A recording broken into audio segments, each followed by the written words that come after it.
सूत बोले, प्राचीन समय की बात है। मुनि विश्वामित्र के बुलावे पर मुनि और सन्यासी लोग एक स्थान पर एकत्र हुए सभा करने के लिए। सभा में मुनि विश्वामित्र ने सभी को संबोधित किया।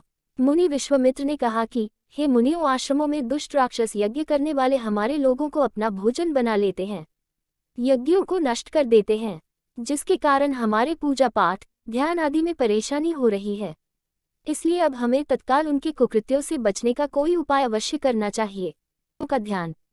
मुनि विश्वामित्र की बातों को सुनकर वशिष्ठ मुनि कहने लगे कि एक बार पहले भी ऋषि मुनियों पर इस प्रकार का संकट आया था।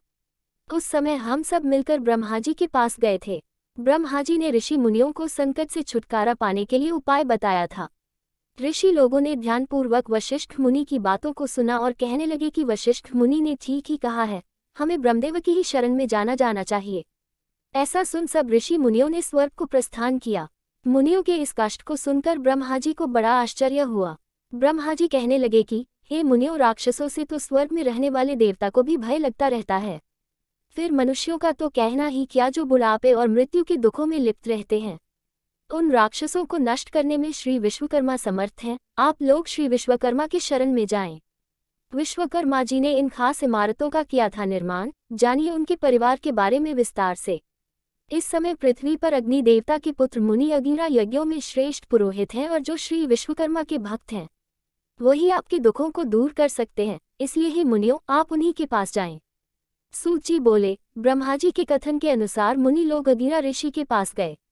मुनियों की बातों को सुनकर अगिरा ऋषि ने कहा, हे मुनियों, आप लोग क्यों व्यर्थ में इधर उधर मारे फिर रहे हैं। दुखों दूर करने में विश्वकर्मा भगवान के अतिरिक्त और कोई भी समर्थ नहीं है। अमावस्या के दिन आप लोग अपने साधारण कर्मों को रोककर भक्तिपूर्वक श्री विश्वकर्मा कथा सुने और उनकी उपासना करें। आपके सारे कष्टों को विश्वकर्मा भगवान अवश्य दूर करेंगे। महर्षि अगिरा के बातों को सुनकर सभी लोग अपने अपने आश्रमों को चले गए। तत्पश्चात अमावस्या के दिन मुनियों ने यज्ञ किया। यज्ञ में विश्वकर्मा भगवान का पूजन किया, श्री विश्वकर्मा कथा को सुना, जिसका परिणाम यह हुआ कि सारे राक्षस भस्म हो गए। यज्ञ विघ्नों से रहित हो गया, उनके सारे कष्ट दूर हो गए। जो मनुष्य भक्ति भाव से विश्वकर्मा भगवान की पूजा करता है वह सुखों को प्राप्त करता हुआ संसार में बड़े पद को प्राप्त करता है। कलयुग में विश्वकर्मा पूजा का महत्व किनको करनी चाहिए पूजा।